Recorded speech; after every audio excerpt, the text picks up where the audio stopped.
Okay guys, mabuhay maligayang pagbabalik sa aking YouTube channel. Of course, birthday ni Bimbi Aquino, ang anak ni Chris Aquino. Of course, kaya lang waiting ako sa post pa ni Chris at wala pa siyang Instagram or social media post at kay RB Chanko pa lang meron. So kay RB Chanko tong video na to na ginamit ko for this. Anyway, wala namang YouTube channel si RB, kaya naman pwede ko. Anyways, ayan, so how time flies. 18 years old na si Bimbi na parang kailan lang, baby pa. Sabi ko nga sa inyo, sa tinagal-tagal ko na rin sa showbiz na witness ko na yung mga ganyan.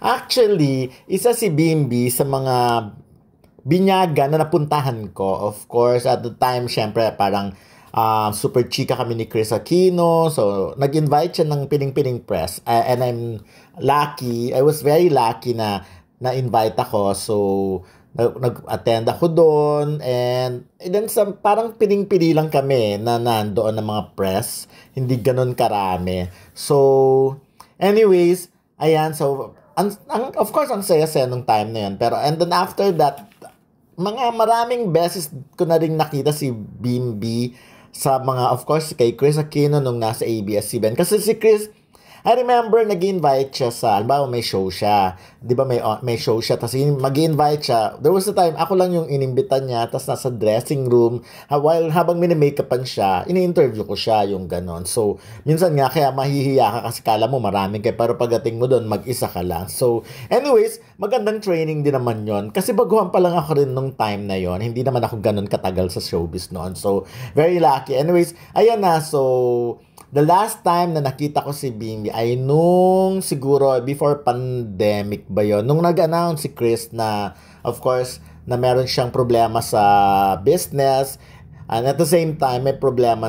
In-announce niya na yung may sakit siya. And then after that, nag-file na siya ng case. Nag-cover din ako na Abante Liling days pa yon. So, mga 2018. Mga ganon, diba? So, 2018 to 2019 siguro, mga early ng 2019. But anyways, ayun, basta for Abante Liling yon sa show namin ni Ray Pumalay sa Abante, of course. And then, noon na, kasi may bago na kaming show ni Ray ngayon, yung Aeminin sa DWAR 1494 Abante Radio. And of course, mapapakita rin sa YouTube channel, sa Abante News Online YouTube channel. So, ganun yung mga moment ko with Bimbi. So, yun ang mga last. And then after that nga, hindi na. Kasi syempre, hindi na pwedeng lapitan si Chris noon because yun nga, yung sakit niya. And then after that, nagka-pandemic na. Pero ako natatandaan ko kasi, nung nagpunta kami dun sa bahay niya, Corinthian side, yun yung may pink na magandang gate, na malaking door na pink. So,